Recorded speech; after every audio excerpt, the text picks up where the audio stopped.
You're Job, the richest man in Uz, the man everyone calls blessed. Your hills are alive with herds that look like rolling sand dunes. Your servants run like an army. 7 sons, 3 daughters, a feast every night. Bold enough to blind a man into thinking life only has upgrades. Then, without warning, the first messenger appears. He's running so hard, he almost falls. Raiders came, he says. They killed your oxen. Your farmhands butchered where they stood. Not the kind of surprise party your servants signed up for. Before the words even sink in, a second messenger stumbles in. Face black with soot. Fire fell from the sky. Your sheep didn't just die, they burned. The smell of scorched wool still clings to the air. It smells like someone tried to barbecue a cloud. Then comes the third messenger, and his voice cracks when he says it. Chaldean raiders swept through, killed your servants, stole every camel. You can still hear their screams in the distance if you let yourself. But it's the fourth messenger that breaks you. He's pale, silent at first. The house where your sons and daughters were feasting, a great wind struck it. The walls buckled, the roof caved in. None of them made it out. Your knees give out before the grief does. You tear your robe until your hands bleed. You shave your head, sit in the dirt, and try to speak, but nothing comes out except dust. You keep seeing their faces, keep hearing their laughter. Then there's nothing. Just you, the dirt, and the wind over 10 fresh graves. Days bleed in together. You barely notice the sun rising anymore. Just the heat, the light that makes you squint. Then the pain starts, not all at once. First, a small bump under your skin, then another, then dozens. Soon your body is covered in boils, swollen, red, throbbing. They break open and leak down your legs. Your skin smells like copper and rot. When the wind blows, dust sticks to the sores until you look more like a corpse than a man. You sit outside the city on a pile of ashes because no one wants you near them, not even your wife. You take a shard of pottery and dig into the sores, scraping out pus with shaking hands. The pain is so sharp, it makes your vision go white. You keep going anyway, because you have no control over anything else. Flies crawl over you, drinking from the wounds. Dogs circle close enough to sniff. You don't bother shooing them away. You can taste ash on your tongue, taste blood when you cough. You used to be the most respected man in Uz. Now, the children throw stones when they see you. Fame's a funny thing. 1 minute, you're a landmark. Next, you're a target practice. Your wife stands at a distance and shouts that you should just curse God and die. You almost laugh. Death would be a mercy, but you stay alive, scraping, breathing, bleeding. Then your friends come. Eliphaz, Bildad, Zophar. At first, they just sit with you in silence for 7 days. No one says a word. Maybe they can smell what's left of you and know words won't fix it. But when they do speak, it feels like being filleted alive. You must have sinned, they tell you. God wouldn't do this without a reason. Confess, repent. Maybe he'll stop. Helpful, like someone diagnosing a heart attack as too much partying. Their words are worse than the boils. Worse than the scraping. Because you know you didn't do anything wrong. And if this is what happens to a man who did nothing wrong, then what kind of world are you living in? You cry out until your throat is raw. You demand an answer. You demand God show up and explain why your life is being taken apart piece by piece. But there's only silence. Not the comforting silence you use to pray in. This is the kind that feels like the sky has turned black. The silence grows heavy, like the air itself is sitting on your chest.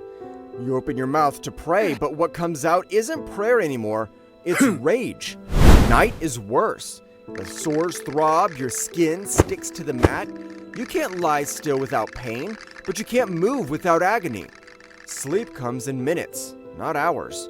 When you do dream, you see your children, laughing one moment, screaming the next. You wake up with the taste of dirt in your mouth.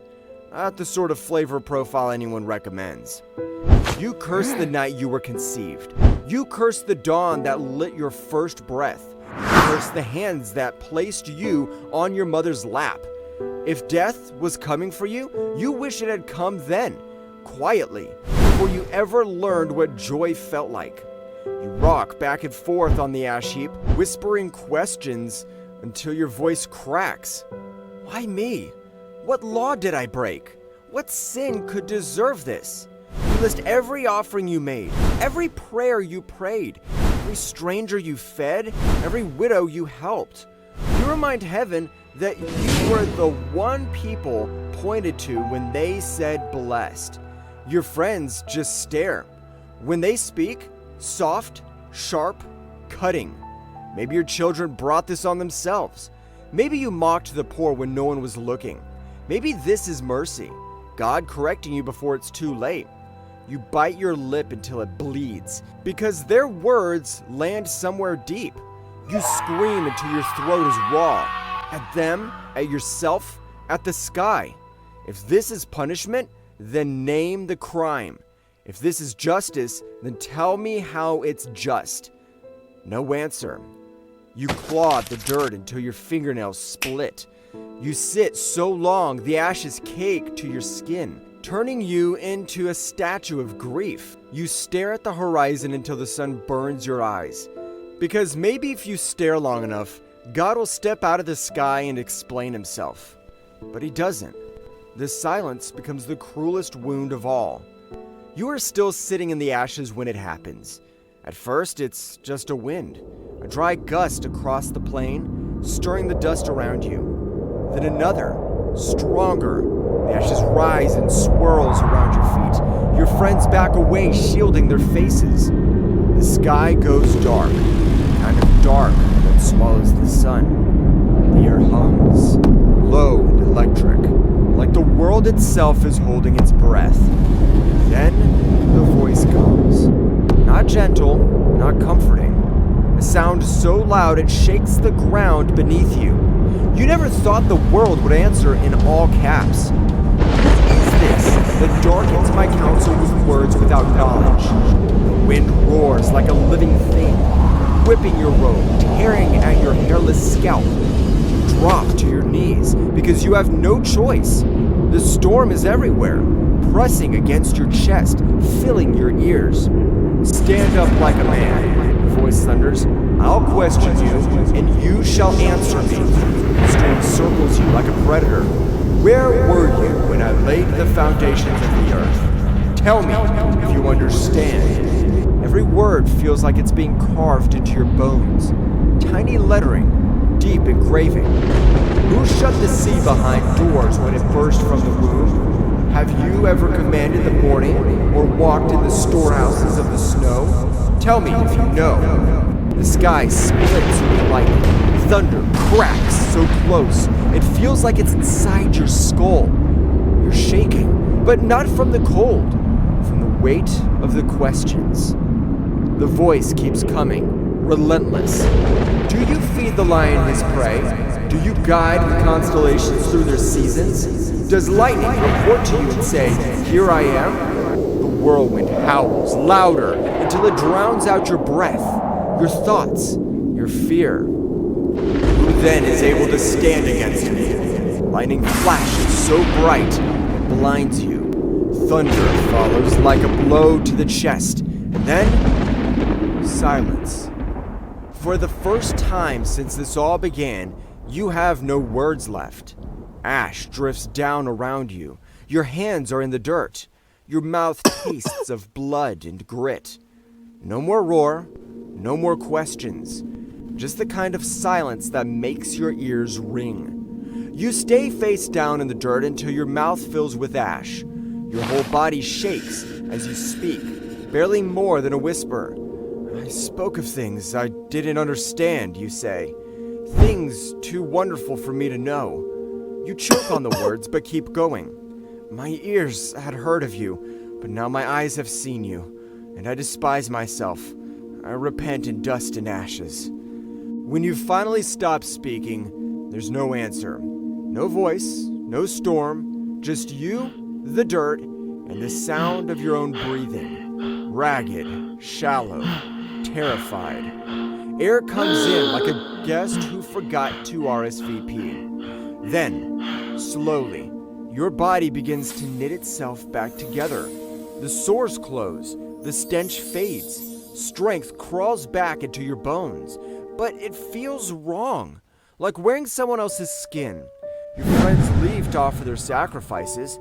They looked relieved when they go. Soon your herds return, double what they were before.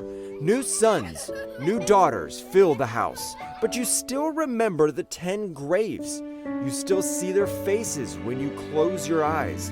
At the feasts, you smile when your children laugh, but sometimes the sound cuts too deep.